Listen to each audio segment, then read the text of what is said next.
Hello ladies and gentlemen, and welcome to another episode of AK Prospecting. This is part 2 of how to get the gold-plated pins out of Ethernet cables. Okay, in part 1, you'll remember how we showed you how to cut the front off of the Ethernet cable itself. And then we were left with that little piece, which is this guy right here. Okay, this is that piece that we cut off here.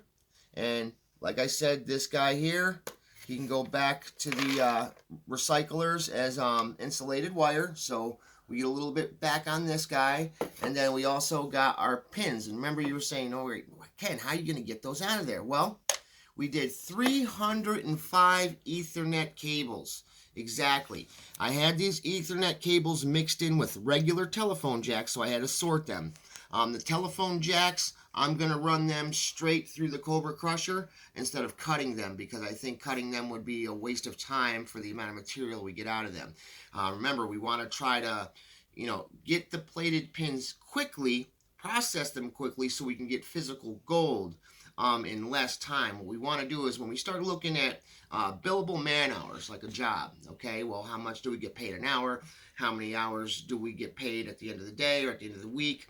And our goal is to, if you have access to a lot of gold-plated materials, maybe you can get this to be something that could be profitable for you, or could, on a hobby, watching TV at night, you could be sitting there, taking pins out. But we're going to show you very many different ways on how to get pins out of things. I call the poor man's way, and then I'll show you the advanced way. But back to the topic, Ethernet cables. So now we've cut 305 of these, and what we've done is we have the Kobra Crusher here. Now, inside this Kobra Crusher, all right, you're going to see these chains. All right, now, here's the thing. We had to kind of fine-tune this a little bit. So just last night, I did a small test batch. I kind of ran some in there, and here's the end result. That's the pins that come out, and I got those fairly quickly. That was a matter of just dumping them in, grinding them up, and then hitting them with a neodymium magnet. And we're going to show you how we did that right now. But they weren't crunching up enough. They weren't really grinding up. It was still way faster than popping them out one at a time, definitely. But we wanted to figure out a way to get this to grind them up better so we could, again, speed up production. So what we've done is we took fence bolts, and try to see if I can get you inside here. You'll see I put a fence bolt, a standard 1.25" by 5/16 carriage bolt through here. I've put a bolt on this side, and then I put a bolt on this side. Now what I've done is I've spun the bolt, but I crunched the thread so the bolt can't come off. I was thinking about maybe putting a little tack weld on the top, but we're going to see how this works at first, and I may put another like a weld a bead in here so that the chips smack off of it on the inside. Now, when I bought this Kobra Crusher only came with a small bracket, and that bracket did not fit. Here's the piece that's welded to it that comes from manufacturer. That's welded to it, but as you can see, that didn't fit over here. So I actually had to custom fit some parts to make this all happen, because again, we want to make sure that shaft stays as straight as possible when we're grinding so that we don't hurt our pillow block. Yes, we can buy a new one, but we want to avoid that. So what we did is we took computer heat sinks and used those as our sandwiches, like a pillow block. And then we took some steel from the bottom, steel from the top, and some angle iron. And it's nice and strong, and it's working well. So here's what we're going to do. We're going to put this guy back on, put our plate back on, and we're going to crunch these up and get these out of there and show you what we got. Let's see. Now these pins, I know these things, it sounds crazy, but you got to line it up just in a certain way, and it goes on perfectly. It's this. There it is. Okay.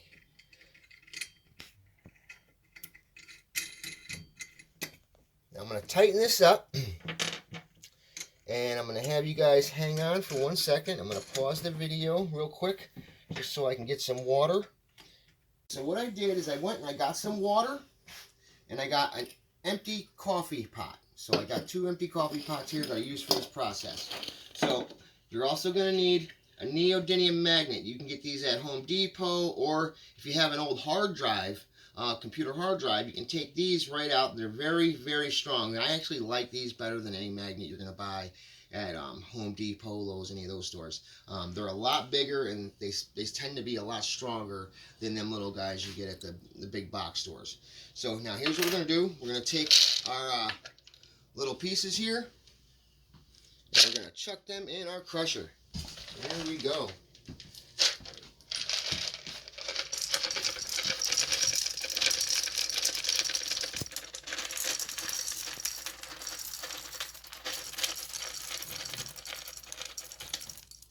There it is. Okay, now, when you're doing this, you want to make sure you got something to cover the top, something that you're not going to hurt yourself. And also, I got to take off this safety switch on this grinder, because when you're using this, it tends to stay locked, and you don't want to keep it spinning. You want to do 3-round bursts, like quick, like start, stop, start, stop. All right, here we go. All tightened up.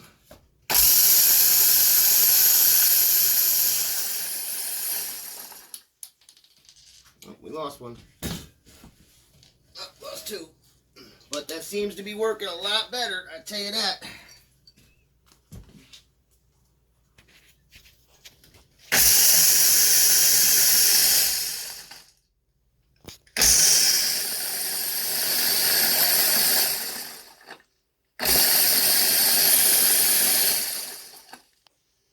Alright, now, see what we got here. Now, generally, this sometimes takes a couple times. You got to do it a few times. You know, you're not going to crush them all in one go. I mean, that would be fantastic. But now let's see what we got here.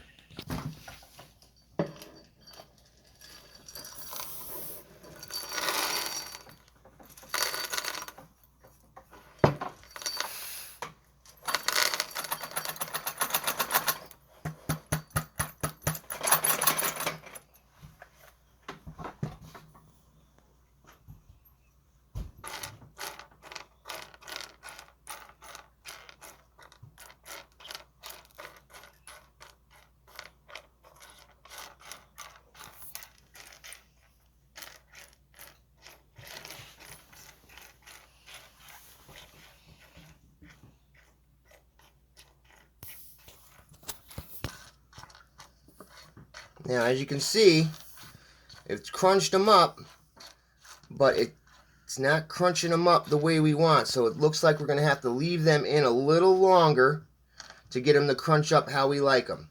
So all we're going to do is take these guys. I'm going to pause you for 1 second. All right, we gathered them back up. Now we're going to dump them back in and go for a second round. All right, now the reason I only did it for a short amount of time is I wanted to see how much I was breaking up as far as, you know, time goes. I wanted to see, you know, if I just put them in there real quick, am I going to grind them up quickly? So it looks like it's going to be a little bit of a process. We're going to have to grind them up quite a bit and just take our time with it. So here we go.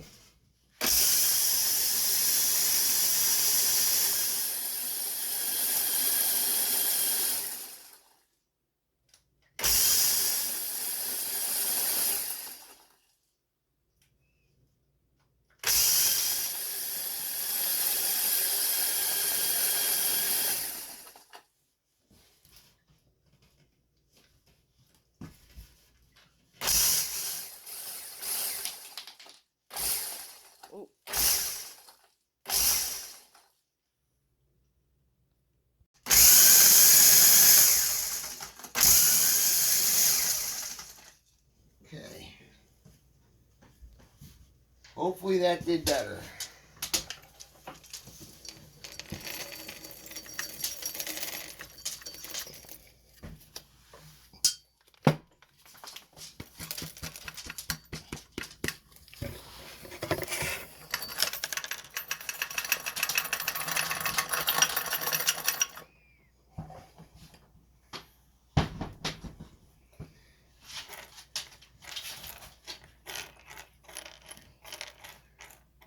Looks like it did a little better.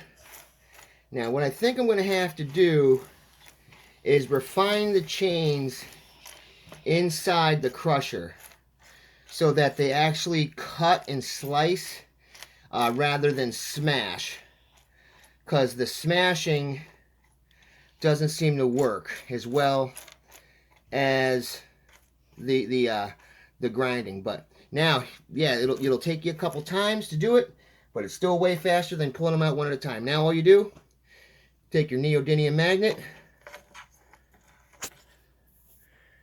pick it up right in there.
Now what you do is you just try to get as many as you can. You ain't gonna get every last one.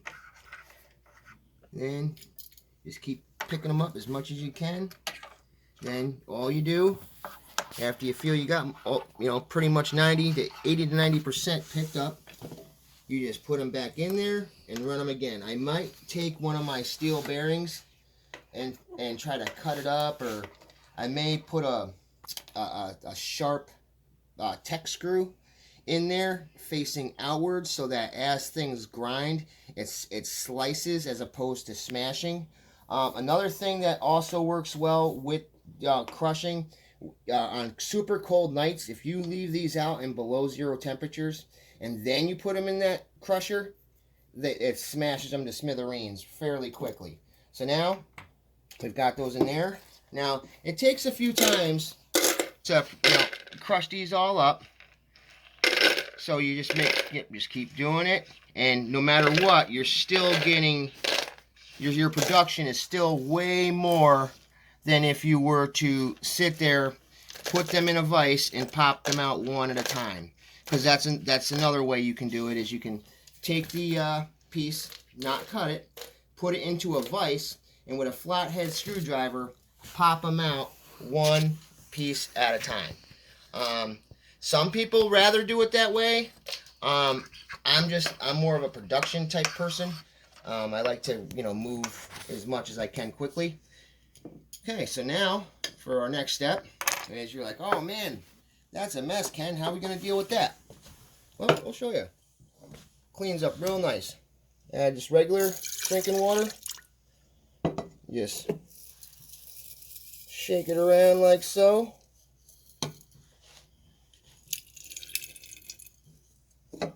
Some more here. Get this all back in there again.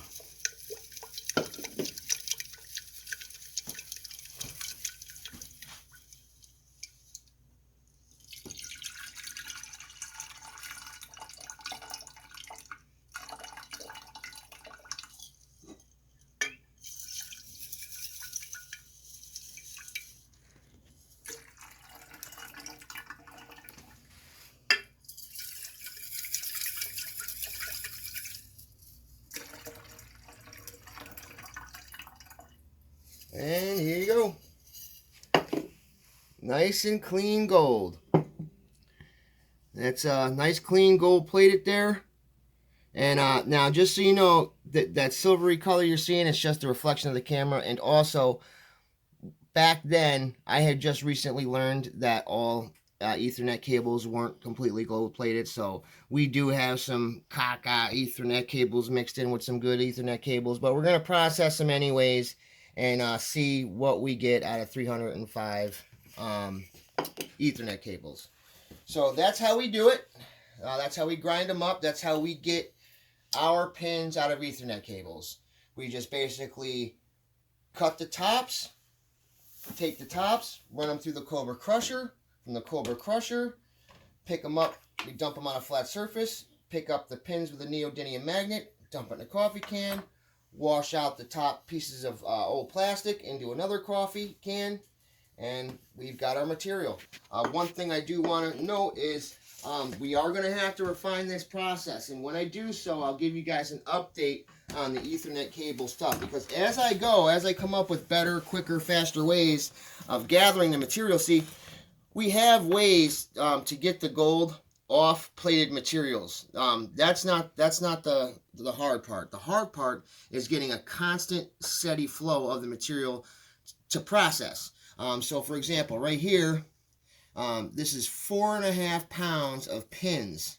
As you can see, there's no gold on them anymore. That's because we took the gold off of them, and I'm going to show you guys how I do it in later videos. But this is 4.5 pounds of plated pins, and I got just stay right there for 1 second. I'll be right back.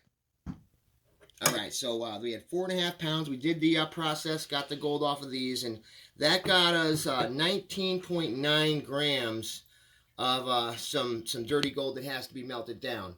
Now there's some other base metals in here like silver, copper, things like that, nickel. So we're gonna smelt this down into a button and see what we have, and then we're also going to do a process that a buddy of mine showed me, Mountain Baker Mining and Metals. He's a really good channel. Go check him out. And we're going to use some of the process that we've learned on his channel to try to refine this and get this to be a lot purer than what it is now. If I did it correctly, this should be as is. It should be around 19 to 20 karat right out of the gate, if I'm correct. If I'm not correct, we're probably looking at like 18, 19, somewhere around there. But we really want to get to like a 20, 22. If we get 24, awesome. But like 20, 22K is basically what we want to get. So we're gonna have some loss on this 19.9 grams. There's definitely gonna be loss on this. But we do have some other materials being processed right now. We got BGA chips. We're going to show you guys how to do those. We got gold foils. We're going to show you guys how to do those. And we're going to show you guys where the best places are to find good gold. In the wintertime, you can't get up. You can't get outside and do any prospecting. So this is a really cool way to kind of still do gold, but in your house. Not freezing in a creek. So thank you guys for tuning in. I hope you really enjoyed this video on how to gather pins from Ethernet cables. If you liked it, pound that subscribe button, like, and share it with friends, anybody else that you know that might be interested in this kind of stuff. And we see you on the next one. Thanks a lot, guys.